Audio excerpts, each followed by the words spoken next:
I want to own this for our public. I need your help. I need you guys to go to the GoFundMe page and please, for God's sake, can you donate to this play? Also, come see the play. It's very funny. Cassidy did it. I'm directing it. These actors are so funny. sixthlinestudios.org to get your tickets. There's a discount code that if you message us, if you email us at allanswerspod@gmail.com, I will give you the discount code for cheaper tickets.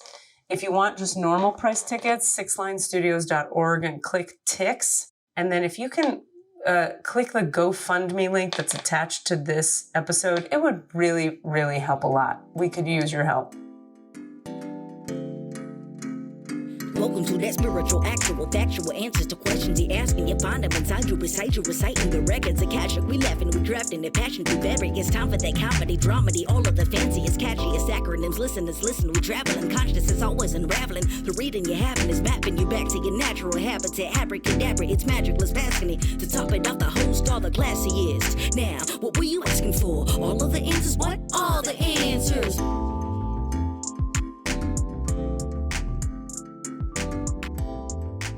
Or we could just start talking now about something else. That's true. We could just begin right here and just review a little bit.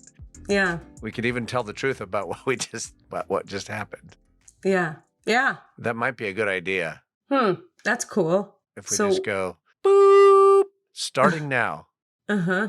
All right. We just had a long conversation where we said a lot of things that we realized were not necessarily for public consumption in total. Yeah. So we decided to start over. Yeah. And maybe we'll just say a little bit. You've had a really hard fucking day. Yeah. Hard day. As a human. As a person. And here, I'll try to say things. Like, I had the kind of day where I felt like everything that occurred in this day was evidence that I'm just bad at being a person on Earth. Oh God. Like, I don't know how to do earthing. How do you be a person? I don't know. I seem to be able to do weird things that are kind of interesting, but I don't seem to know how to just do basic shit that normal people can do. Like, just be on time and remember where you're supposed to be and call the people at the right time and have the right amount of money in your bank account when it's time for the money to be there. And, just like life stuff. And it makes me think of, and one example that we can talk about is that I was having an emotional meltdown about some practical things in my life. And because I was having an emotional meltdown about failing at life, I was failing to show up for our appointment. I was like 25 minutes late to record this. And then Eric and I were walking and he was being a generous boyfriend and listening to me melt down and I was crying and then it was raining. And then I was like, I had left my phone at home, failing again. So I couldn't even text Cassidy to be like, I'm so sorry, I'm running late. So then Eric's trying to text him through Facebook and we're doing all this. Anyway, just like and it makes me think of, this is in my human design chart. Let's make this practical for people. Let's gain anything from this. So when you have a hanging gate, remember, if you're looking at your human design chart, folks, the little lines that come off your centers that don't go all the way across between two centers, those are called gates. If it goes all the way across, that's called a channel. When you have a hanging gate off of an open center, all the gates that hang off your open centers tell you the story of the curriculum of your life. What will you be learning about in this life? What will the challenges of your life be? It's all written there in the chart. Yeah. Here's a nice plug for you to get your chart read. Wait, while we're on that subject? Yeah. Can I read something to the people? Yes, please. I know you feel like you've been a great failure at life today, but let's read a thing that makes us feel good about ourselves. Okay. Our podcast episode that just came out this last weekend. So for you listeners, it'll be 2 weeks ago, but whatever. We had our reflector. No. Mm-hmm. Yep. Reflector. We had the unicorn reflector on the cast, and then she posted on her stories or whatever on one of those social medias little picture of our podcast, and it said, I was a guest on a podcast all about human design and my unicornness. I come on 42 minutes in. This was probably the most validating afternoon of my life and has changed me in such a huge way. Thank you for connecting me with Katie and Cassidy. So She said more than that, right? no, that was it. Oh, That's all that was said in the post. wait a minute. Because you sent it to me. Hold on. I did send it to you. Well, so this is to my point, though. So to finish my thought, which I wasn't done, but thank you for that. Yeah. But Sorry. it exactly proves my point, which is this. It's a perfect example. So when you have a gate hanging off of an open center, you want to get the book. This is for the listener, The Definitive Guide to Human Design. And then you open up the book and look for all the gates you have, the name of the gate, gate 21, gate 43, they're all numbers. And read about the gates hanging off your open centers, because those are the challenges you'll face in your life, and it's all written there. Now, I had a reading years ago with my human design teacher. I have one hanging gate off of an open center, only one. Yeah. One little curriculum item. And? To give you an example of how this can go, I had a client a few days ago who had 13 pieces of curriculum. You can have... There's a lot to learn in this lifetime. And if you think about our reflector friend, since she has no defined centers, any gate she has is her curriculum. So she had like 14 pieces of curriculum. Yeah. The learning lessons of your life. My teacher, just to give you a sense of this, when she was talking about my gate hanging off my open center, she was like, yeah, this is a chart of a person learning how to be a person. This is a person who will be learning about what is it to do 3D life. Yep. And I was like, well, you just summed it up. That's everything I've been going through for 46 years. Correct. Wow. And it's what it is it's the gate of control coming off of an open ego. So the open ego, as we recall, the not self theme of the open ego is when I feel hurt, envy, or lack, I get busy trying to prove my worth and value, right? Now, here's another piece of information to really get everybody listening. This is a little hard to articulate, so bear with me.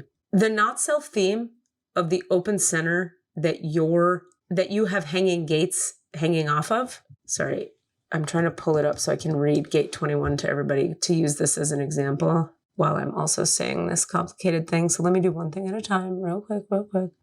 Come on, gate 21. Where are you at? All right, we'll use this one.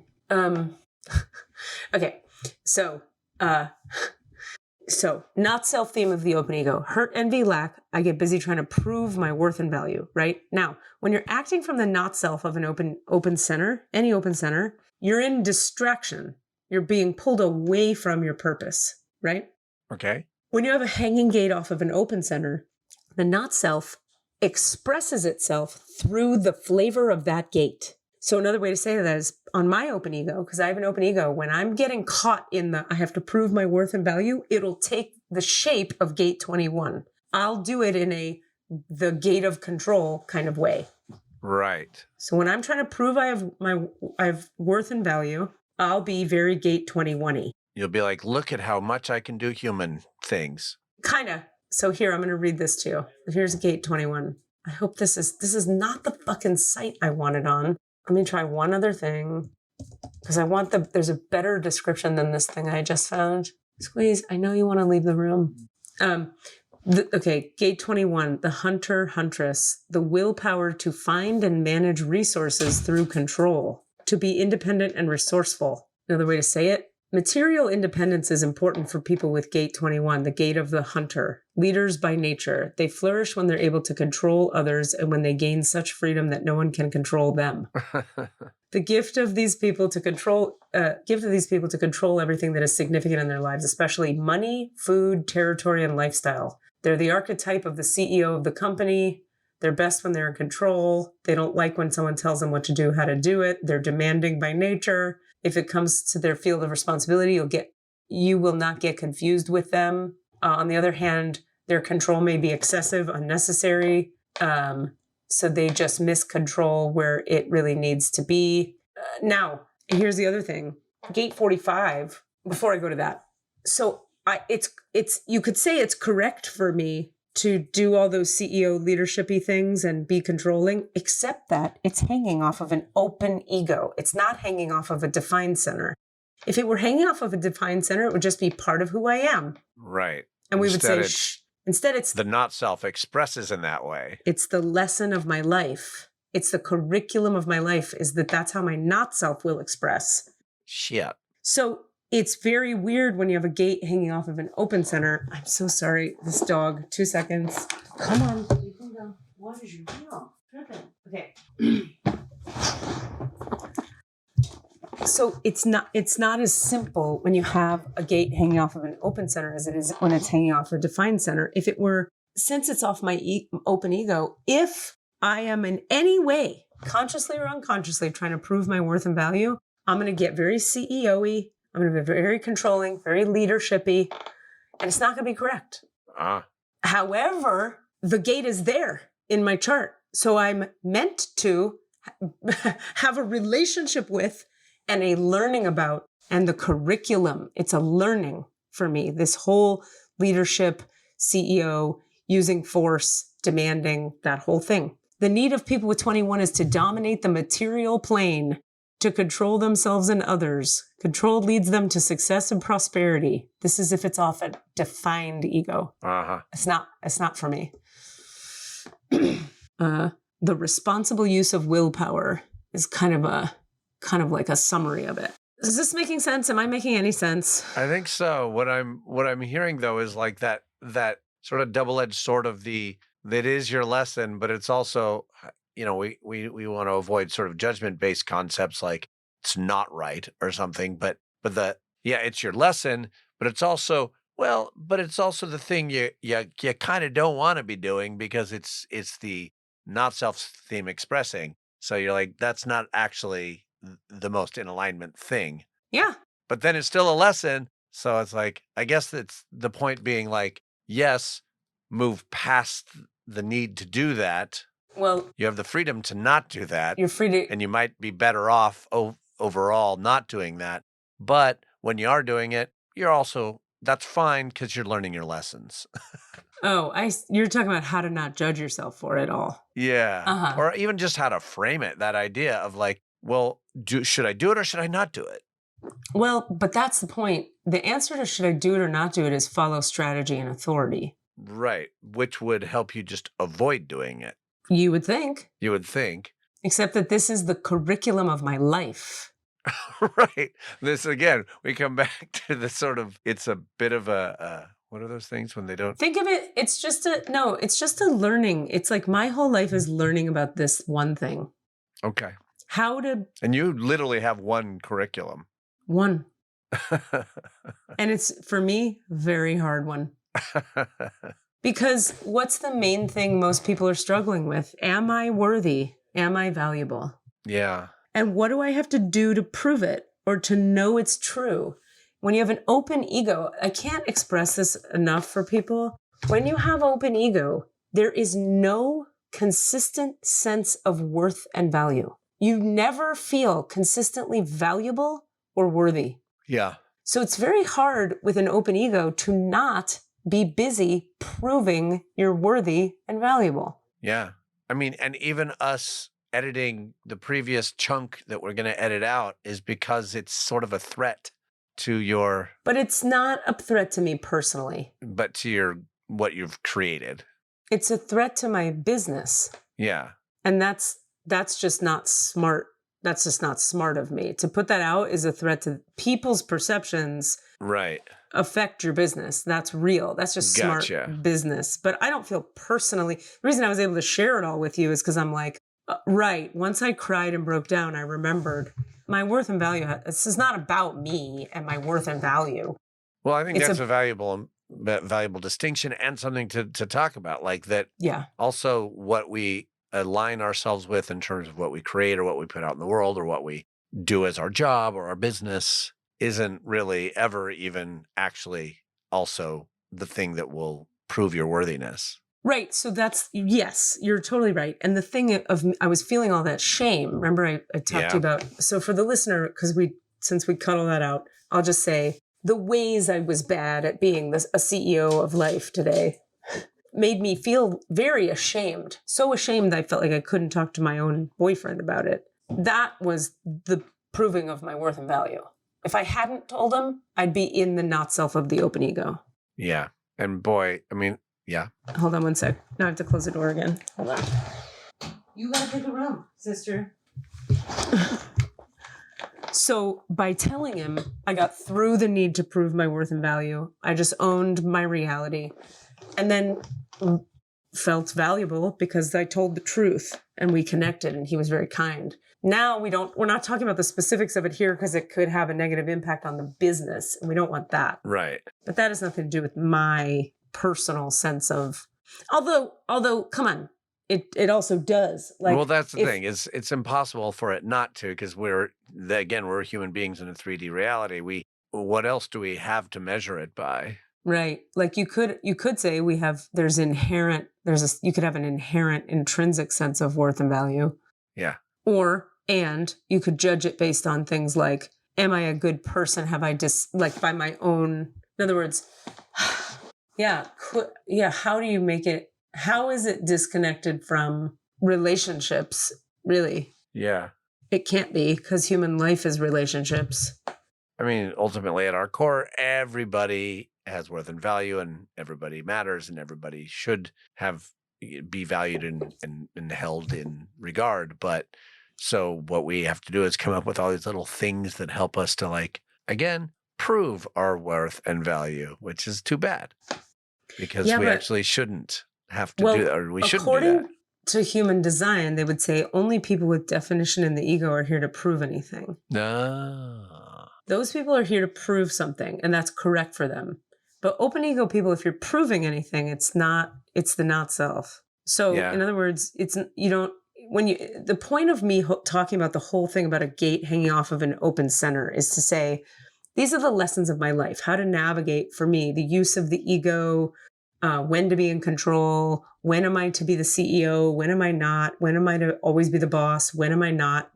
These are the lessons of my life, is when is it useful, when is it correct, when is it not? How do you find out the answer to the curriculum of your life? Follow strategy and authority, which is not for me in my ego. It's not even in that center. So at the end of the day, it's like, I thought about this a lot when putting the play together. For 3 years now since I had this idea to do this thing, I've been like, I'm not going to do this from the not self of the open ego. I don't want to start a theater company to prove something to anybody. Yeah. I want to do it because I want to do it. I have correct emotional authority yes on it. And you have the energy to do it. And it's not the other thing. It makes me feel like myself. I have energy for it, and it's satisfying. Yeah. And it is all those things. Yeah.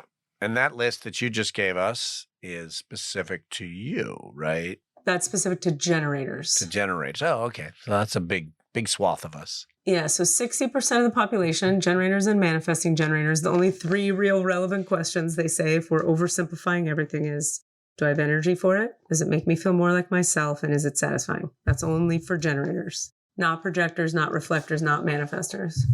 So I really sat with that for 3 years because this is a big move. And it is. You know what the part that isn't? Is the fucking money part.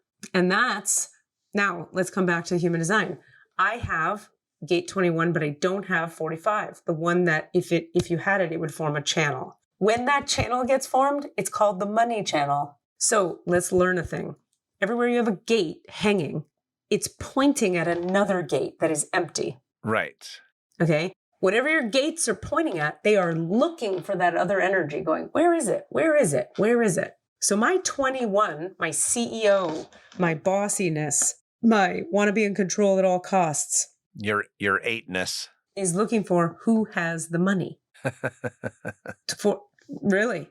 And when you meet the right people, it forms, like if I run into the right gate 45 having people who happen to define my ego and create a channel there, together we will make a lot of money because together that channel is formed. I'm going to guess we don't form that channel, you and no, me. We do not. I'll tell you something. I had it happen with someone in Florida who I had that channel with, and it was really interesting how fucking true it was. He was a comedian. and I produced a comedy show, and he ended up being the person who would bring me other comedians. He had me in touch with all the other comedians in the world of comedy in that part of the world. And that show made money every time because of me and him together. I produced it and did all the producery shit, and he knew the people and funneled them to me, and I chose them each time. And there we were making money. And in your human design, did you two connect those lines? Oh, we knew. Yeah. That's cool. I mean, but you didn't even have to. It just happened. Yeah. I looked at it after the fact because I went, well, this is working very well. Yeah. And just for the listener, the phrase comedy show and makes money, not a thing. Not all the time. Sometimes. Not much of the time. Sometimes, apparently. Stand-up shows can make a fair amount of money for the venue, not for the comedian. Right. Because because ticket sales plus bar plus don't pay the comedians a lot. Because then. Oh, the artists. Always the last to get paid. That's true. Except for the producer, who is often the last to get paid. It depends. Yeah, that's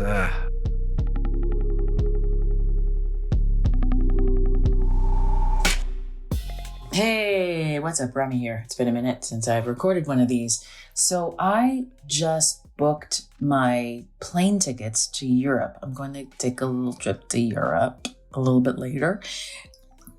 I'm going to go see my friend's concert in Prague. And then I'm going to travel with my friends, a couple. So my friend is a composer, but he also just had a memoir come out. It's not in English, it's in German. And he's going to be doing some book readings from his memoir, including one in a concentration camp in Austria. And he said that he really needs his partner, my other friend, with him for support in the concentration camp reading, because no surprise to anyone, it's going to be really meaningful and hard. And so then I said to his partner, hey, do you need me for support? Because she's going to be supporting him. Does she need to be supported? And I say that also because she hates Austria. Austria is hella racist, and she's had really terrible times there in the past. And she always has to go because she's married to an Austrian. Anyway, so for that reason, I am coming with them. I'm coming with them on their whole trip, which includes a couple book readings, including one of them in a concentration camp. And also, I've never been to a concentration camp. That's cool, right? Like, that should be something to be seen. Cool is a funny word to use, I understand. Anyway, so I was like talking about my itinerary in a conversation this morning. And in the conversation, I had a major revelation. It's stupid. I had a major revelation that had not yet occurred to me. I am a quarter Austrian Jew. That was my big revelation. So just, to keep track of my ethnicity. So I am half Haitian. I am a quarter Austrian Jew, and I am a quarter either Russian or Ukrainian Jew. I say either because the borders are funny and it's hard to know. So I'm either Russian Jew or Ukrainian Jew, whichever, it doesn't really matter. So that's my ethnic breakdown. Now, a major course of study in my life has been Haitian dance and music and religion. And I've been to Haiti multiple times. I have family there. I cook Haitian food, et cetera, et cetera. I've even been to the place in West Africa where a lot of Haitian ancestry comes from.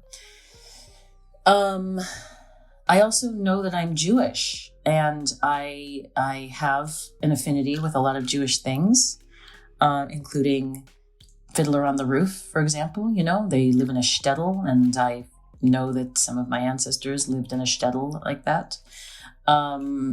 But I'll tell you, it never, when I hear Haiti in the news, I'm like, oh, my heart, my people. oh, my people are suffering, because unfortunately the news is usually about Haitians suffering. My people are suffering. Now, when I hear when I hear Russia or Ukraine in the news, which it is all the fucking time, right? It has never occurred to me to say, oh, my people are suffering. I never thought that. It never occurred to me that I had a connection to Russia like that, or the Ukraine, or both, or Austria, right? It's so funny because the separation was so complete. I have no evidence of being from there. I feel like I have more evidence of being from West Africa, even despite the slave trade. I feel like I have more evidence of being from West Africa than I do of being from Austria or Russia/Ukraine. And maybe that's because the Jews were sort of their own separate peoples anyway, so they weren't really connected to the rest of the population. Whatever, we can speculate, but it's just like, it was wild to be in conversation with someone today and go like, oh shit, I am an Austrian Jew and I am going to a concentration camp in Austria. What? Remy's rules. What are some of your curriculum gates? I'd have to look. I could also pull it up for you if you know your... Yeah, why don't you pull it up? All right. 'Cause you're good at that. You have mine probably somewhere in there. Nope. No. Do you know your birth time? Yep. What is it? It is, now I forgot. I think it's... Yep. I want to come back to the worth and value topic about... We kind of didn't finish that one. I want to come back to that. No, I think it's a big one. I don't know. I think that's very worth discussing more. Oh, you have the right angle cross of Eden. Yes, I do. Okay, I need to read that. We need to talk about that. Wow, I did not put that together. Wow. Okay, hold on. Have you read about that? You must have. I have 46 and 25. Oh, and 11 and 47. Those are my curriculi. Okay, a different one. Okay, that's why. I would have... Okay. You have the right angle cross of Eden 2, which is different from the one I was thinking. The right angle cross of Eden. Thank God, because that one's rough. All right. So before we get into your cross, you've got 1, 2, 3, 4 Yep. pieces of curriculum. Yep. That's not too intimidating. No. And the fact that... Oh, that's interesting. Now I'm just sucked in. Okay. As a reminder for the listener, gates that you have. So Cass, when you look at your sacromotor or your emotional center or your throat, you see all those gates that are hanging off your defined centers? Yeah. Those are aspects of you. Those are parts of Cassidy. So you have 55 as part of you, and 49 and 6 and 27 and 42 and 3 and 9. You got all these aspects of self that you could read about. Those aspects of self hanging off the defined centers are looking across to the opposite side going, where's my 19? Where's my 39? So then read up on those too to see what they're seeking. Yeah, so that you can not judge yourself ever again for not having the other side. So what we judge ourselves for in this life mostly is all the empty gates across from our hanging gates. Which are the ones that are coming off of our established, off of our defined. Really, any empty gate across from any gate. There is an energy where that gate, the energy of that gate is looking for that empty one. This is good stuff. Yeah, you will unconsciously judge yourself for not having it. So you've got 1, 2, 3, 4, 5, 6, 7, 8, 9, 10, 11, 12, 13, 14 ways you could judge yourself for not having the thing across from the thing you do have. All right. Good homework to look into. Yeah. Simultaneously, though, when we're looking at what are the life lessons that Cassidy's going to bump into again and again, it's 25, 46, 11, and 47. Okay. So those would be good pieces of homework to look into. Yeah. I forget that you have single definition. That's interesting. And you're a 1-3, and you have emotional authority. Oh, Uh-huh. forget that too. I don't know. Okay, let's just read your incarnation cross, which, remember, speaks to what is your day-to-day life filled with when you're functioning correctly as yourself. Right angle cross of Eden 2. Your cross has the energy and drive to go and explore the world, but it really isn't just about you. This is the energy that compels you to bring others along on your exploration. This is the force that led us out of the Garden of Eden. This energy also has ties to art and bringing expression into form. This cross can go through a period of sadness, as there is a lot in the world that is not Eden-like. But fear not the drive to lead or share. Your sense of exploration will come through because that is what you are here to do. Okay. I think I've read that before for sure. I remember that. That sounds familiar to me. I mean, that just sounds fun. That sounds like a pretty fun assignment. Like, oh, great, cool. That sounds, what a good time. Which kind of sounds like you. Yeah. You're pretty fun. fun. A good time. I sound like a good time. You're pretty fun and light, and that does seem to match to me the energy of you. Yeah. Then by comparison, let's look at mine so we can learn about just how different these are. So we heard a fun one. Now let's hear mine. Oh, god damn, this is the wrong one. The left angle cross of industry. Industry. The energy of this cross is to be industrious. Fuck. There's a strong desire to be busy and see that others are busy. The drive for this busyness is the goal to bring people together. Your belief is that in doing this work, we will all come together. The trick for you is to make sure you follow strategy and use your busyness in response instead of trying to outright manifest. Yeah, that doesn't sound as fun to me. It's pretty industrious, though. Yeah, that sounds like a little bit of a should. No, if it were for you, it would be a should. Right, exactly. That's why it sounds like a should to me. Right. You should be busier. You should be more industrious. Yeah, and this one, yours sounds to me like, yeah, but then what do you get done? Exactly. Nothing. I agree. This is a problem I have.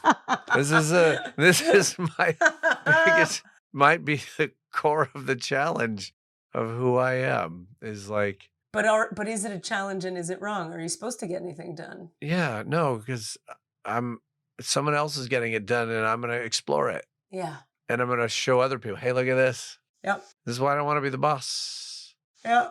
But I love to conduct people in a direction. I love to coach people, which I feel like is part of that exploration, leading others in exploration, even facilitating things is kind of a version of that, I feel like. Totes.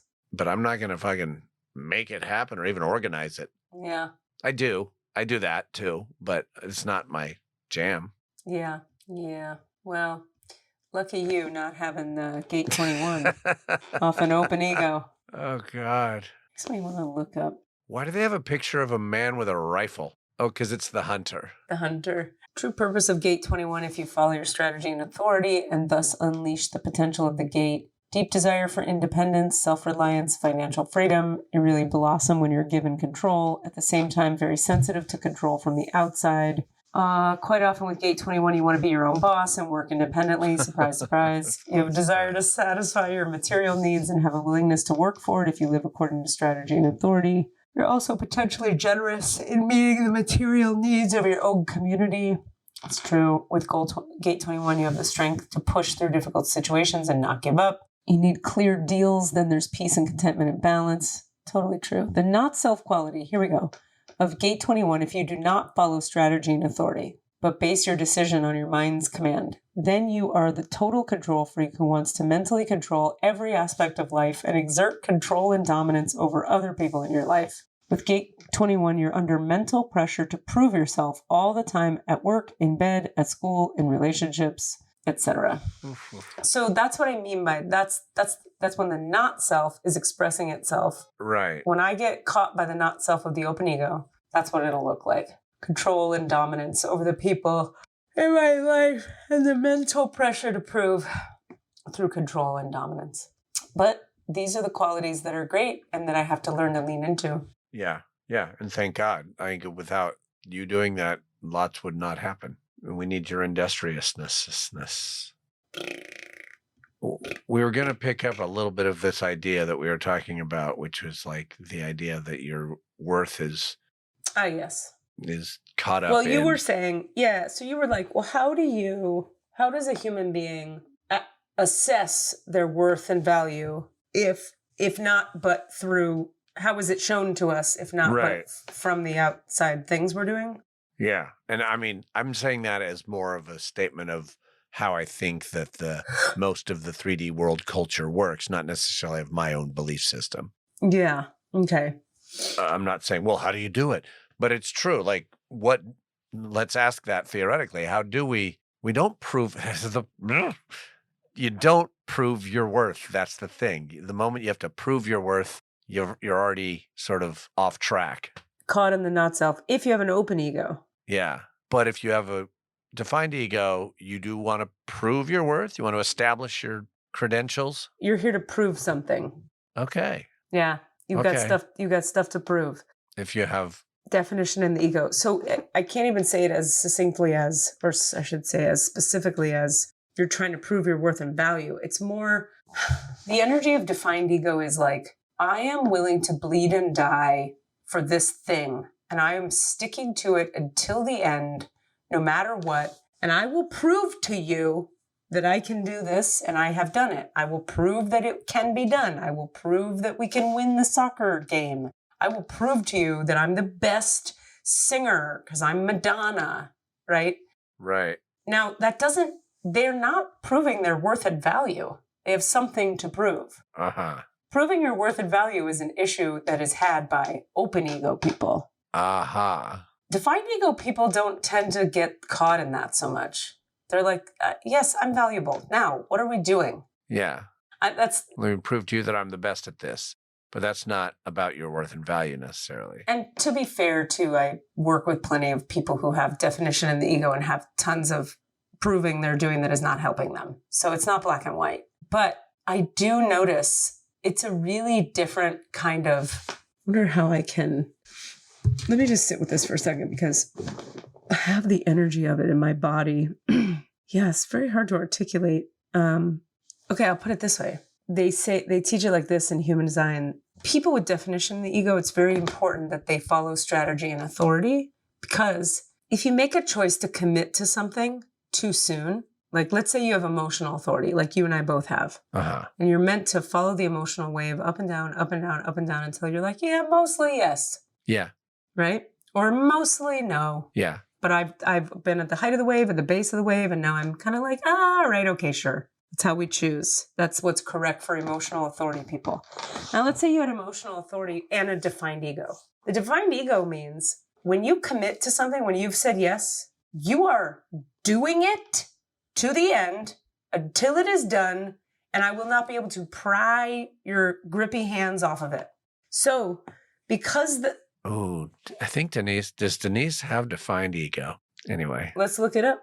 Go on. So, you don't want to commit to things with defined ego too soon, because you will see them through to the end and hate your life because you're not giving up. Right. Your ego said yes and it's doing it. Yeah. But you're going to be miserable if it wasn't correct. However, so that's what it's like with definition in the ego. Let's say you have emotional authority, so you're meant to follow the wave, and you go, mostly yes or mostly no by the end of the wave. And you have open ego. You don't want to commit too soon, because if you commit too soon and you say yes, now you'll have no consistent energy to do the thing at all. You won't care. Why did I say I would do this? And then you'll bail, and that's its own problem. So you want to wait before you commit until you're like, yeah, okay, I'll do that. And you know you have the energy for it consistently. Yeah, I am definitely a wait to commit person. So totally. But like you could see the difference in the flavor of person, right? Yeah. One person gets stuck in it and they don't have the energy to follow through with it. And they just probably bail or really want to bail. Yeah. But can't bail. Yeah. The other person can't even think about bailing, but is miserable because it was incorrect in the first place. Right. to be a human on this planet. I know. Strategy and authority is so much harder than we're just like, just learn strategy and authority and you'll be all good. Just do it. It's fine. Okay, what else? What else do we want to cover? Well, something we said earlier when we decided not to keep the recording, we were talking about how you were going through a lot of shame and embarrassment. Yeah. And part of it was that you hadn't shared it with your partner, right? Oh, yeah. And that was intense. But then sharing it helped a lot. Am I wrong? It made it, oh, yeah. It took all the shame away. Yeah. It brought us closer together. It helped me get my needs met. Yeah. And yeah, we were talking about how it's like that huntress, the control freak, the CEO wants to, what I want to do is manage all my problems, solve it on my own, and then come back and tell him how great a job I did. And I'm embarrassed that I haven't accomplished that. And I'm ashamed that Full of shame and embarrassment if I have to come for help before I already handled it on my own. But that's the not self of the open ego, trying to prove my worth and value by already having it controlled through the gate of 21, the huntress. Yep. So you see, if someone else had an open ego, but a different hanging gate off the open ego, they would be doing their prove my worth and value differently than I do. Yeah. That's the flavor mine takes because I got that 21. It's very 8, Enneagram 8 flavor. So yeah, to your point though, how good it feels to open it. Yeah. And, well, and you also said, another thing you said was about like in 12-step rooms, one of the phrases is you're only as sick as your secrets. Is that it? Yeah. And yeah, it becomes a broken record at a certain point, but boy, does just saying the thing just make a difference. The thing that you're dreading, the thing that you're ashamed of, the thing that you're feeling like you can't say because it's going to hurt somebody, or because it'll hurt you, or hurt your standing with them, or all those things.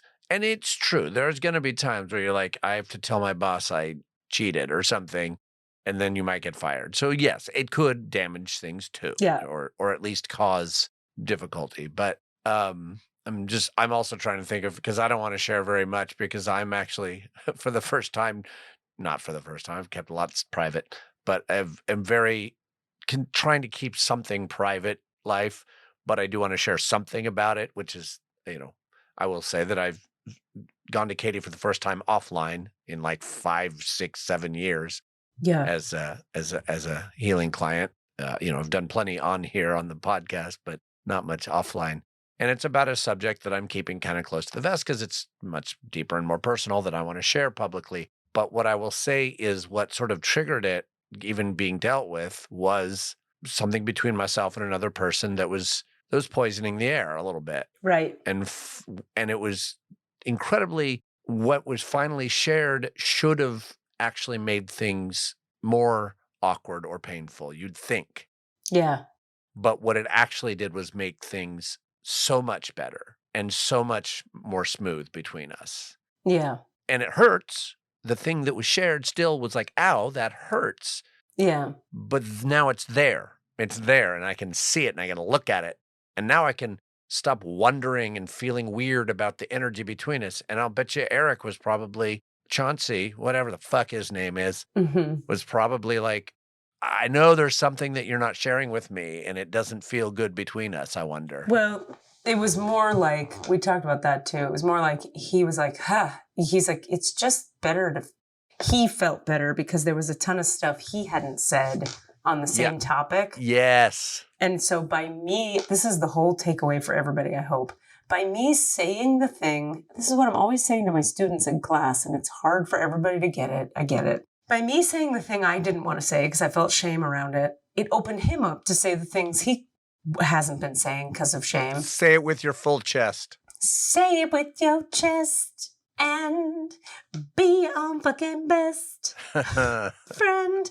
We were talking about, we're making references to things that we cut out of the podcast today, so everything's a reference to something before. Ariana Grande song has been in my head for 24 hours. Yes, and we were talking about what does say it with your chest mean, and I thought it was like, come get me, bitch. You want to fight? And I was saying to Ariana Grande, girl, you're small. Right.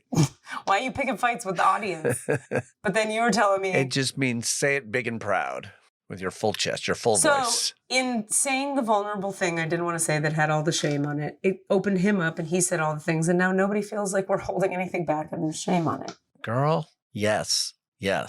Let that be a thing. And I know it's hard. It's fucking hard to tell the truth. God, some of my dearest friends have like a couple of topics that have just become off limits for like 15 years of their marriage. No. And it hurts me every single day to witness the off limitness of it. That's hard. And in a lot of ways, they're okay. Like they do all right. They love each other. They look after each other. And they take care of each other and all those things.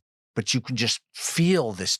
It is the elephant in the room, and it is never not there. Yeah. Oh, wow. In my mind.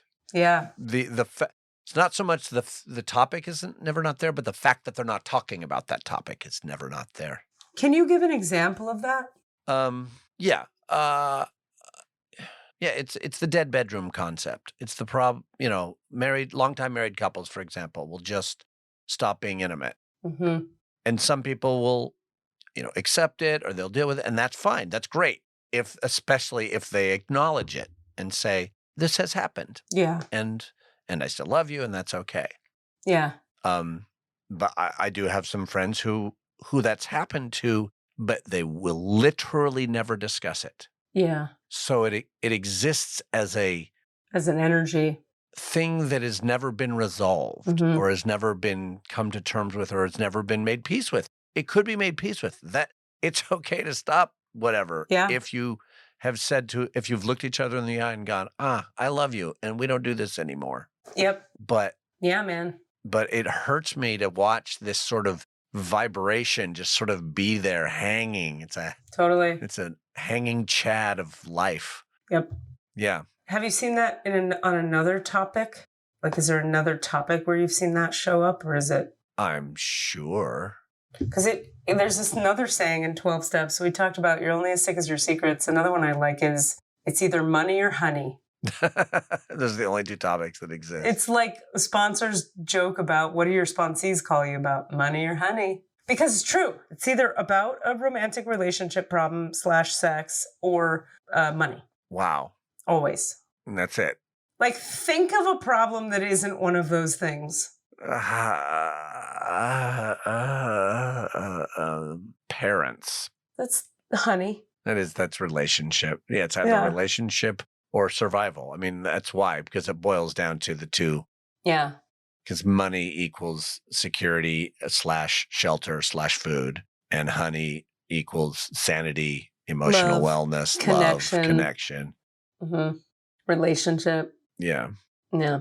What are we missing? Like, what is there? Is there something in the like spiritual realm that exists outside of that? You tell me. What's an example? I haven't found one yet. Yeah, I can't. I don't think there is.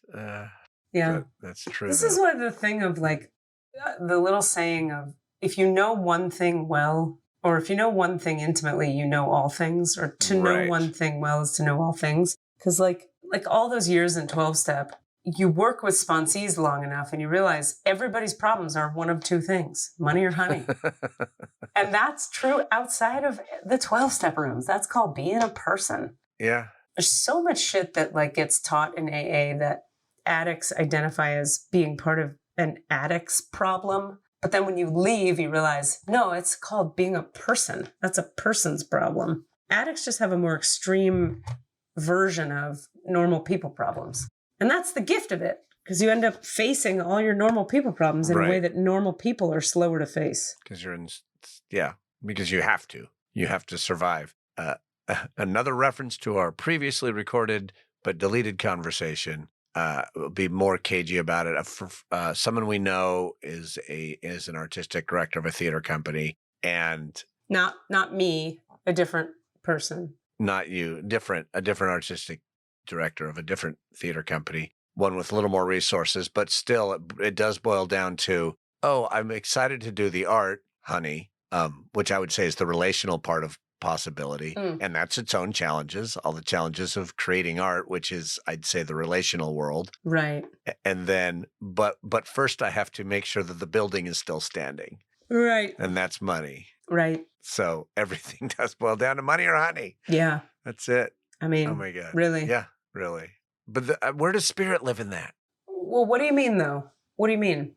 I don't know. I feel like those are both material 3D world things. Mm-hmm. But we're... Well, spirit is the solution to all things. Okay. So, like when a sponsor gets a problem from a sponsee, they'll be like, cool, work steps 2 through 7 around that, and then come back to me. And then usually or work a 10 step on that. And then the sponsee will call you back and be like, oh, I saw that my part in it was this, and I hadn't been honest. So I called her and we talked, and now it's better. Yeah. So spirit is the solution. When you work a spiritual program, quote, quote, or get back into your spiritual alignment or function from spiritual principles, and sometimes that's just as simple as truth. Truth is a spiritual principle. Then you have connection again. And then usually the money starts to flow again. So spirit is the solution. Spirit is the doorway to the solution to the question about money or honey. But if you have a problem is money or honey. Does that mean that so let's talk about things like demons and entities and shaitan and other energies. That's a problem. Right. But it actually is still going to manifest as a problem in the 3D world as well. Meaning, no, those are their own unique, weird, other dimensional kinds of problems. Right. I don't think those fall under money or honey. We're talking about just normal 3D problems. Gotcha. Yeah, but like entities, demons, that's possession. That's some woo-woo shit. Yeah, I think that's what I was getting at. It's like, I see. What about the internal world or the alternate world or the world beyond that we're actually trying to get to and trying to achieve or reach some kind of connection to? Okay, what I believe is you can have a very deep connection to spirit and still, because we're human, you never get to escape the whole being pulled by the ego and the mind, and the human design language would be being pulled by the not self. So it's when we get pulled by the not self or the ego or the mind, we have to go, wait a minute, what's the spiritual principle? How do I function spiritually here? And that brings you back to center, and then the problems with money and honey can resolve. So now, but if you have a problem that's because of a demon or an entity or possession, you need an energy healer. Right. That's a whole different thing. That's like you need a wizard. Need money to pay that energy healer. So it is a money problem. Money and honey's involved. Yeah. No, either you need to pay them or you need to, give them a little honey. Fuck them. Yeah. That's a good choice. Oh my God. Speaking of fucking energy healers. Okay. Peter Noctre's play, The Totalitarian. So we're in rehearsal, so we'll be talking about this a fair amount for the next few weeks here on the podcast. Some of the funniest shit I have heard. You forget. You should reread that play. Yeah. It is so fucking funny. There's a running bit where the Ben character, the young revolutionary character, is constantly thinking that places he's in are microphoned are being tapped. Right. By the evil overlords that are listening to his conversations. So there's a scene in the park with his doctor buddy where the revolutionary kid is delivering the secret intel about what the big secret operation is really doing. And then when he finishes delivering that, to distract the listening ears, because they must be listening, right? The microphones are there in his paranoid brain. He says, okay, now that we've finished that, take this condom and fuck me now here in this park. Let's go over there and fuck now. And the other character's like, yes, because all we are doing is fucking. Fucking is all we care about. Thank goodness we get to fuck now in this park, because they're... Right. And there's a bunch, that bit comes up a couple times. There's a scene in the doctor's office where he's like, how is my colon, doctor? Your colon is clean and healthy. When really they're talking about conspiracies and shit. You came up in rehearsal today. Yeah. With who? Cheers. Because I was playing the role that the guy who was... Casey. So Casey is playing the role I played, and he had previously played the other role, the revolutionary. Yeah, so Ben, a human being named Ben, is playing the role named Ben. That's nice. Whereas in the past, Casey played Ben in your production. Uh-huh. And you played current Casey's role. Which is named? Jeffrey. Jeffrey, right. So today we were working a bit And Casey made a choice, and I was taking notes, and we went back at the end, and I'm giving my notes, and I was like, by the way, you should keep that thing you did. That was so funny. And he was like, yeah, I stole that from Cassidy. Nice. I'll take it. Yeah. And he goes, he's the bit maker. I go, fuck yeah, he is. That is high praise coming from Casey Worthington. Isn't it? Very funny man. Has a whole So funny. YouTube bunch of great funny sketches. Yeah. I don't even remember that. Like years ago. Years ago. This is like 10 years ago we did this play. 2016. 8 years ago we did this play. I just did math in my head. It's a funny play and weirdly similar to the play I just did that was 12 years old or something. The one I did back in March. Yeah. Which was about politics and political shit. Yeah. And it's more relevant now than it was then. Yeah. Like you'd think that it would have at least shifted to a different relevancy. Yeah. It can still be fucked up in a different way. And the totalitarians is about basically an idiotic, ridiculous, absurd caricature of a human being woman being elected to Congress, right? Well, it's being elected to lieutenant governor. Oh, yeah. Yeah, being just in an election situation. Uh-huh. Being put in high office and the whole absurdity of how that happens. And he wrote it in response to the Tea Party movement, which was ridiculous at the time. And the Sarah Palin moment. And there was another person at that time, too, who was like a witch and a weird, but she wasn't not a good witch. She was a bad witch. And she was super conservative and weird. And now we have like, what are the two? Trump. We have Trump, but we also have, just to make it more specifically, like crazy women too. Yeah. Who like have no business saying anything. Yeah. But they're really good at talking to other people somehow. Uh-huh. Yeah, that's all. The fact is like, it's still happening. Exactly what he wrote about is still happening. Oh, yeah. It's like more relevant than it was when it was written. Well, when he wrote it, it was before Trump was a hot topic. Right before. Right. The election was right then. But the election was happening when we were performing it and people all thought we were talking about Trump. And in fact, some people got mad at us for doing it or like walked out of talkbacks. They're like, well, you have no respect. I was like, this play was not written about that guy, though it was totally written about that guy. I can't help it if he's fulfilling the caricature. I mean, in rehearsal, it's been really incredible to we keep stopping and being like, Jesus, this play. Like, first of all, it's super prescient. It's ahead of its time. It called the future in an amazing way. Yeah. Secondly, the comedy has not lost any of its clip. No. It holds up so well. Yeah.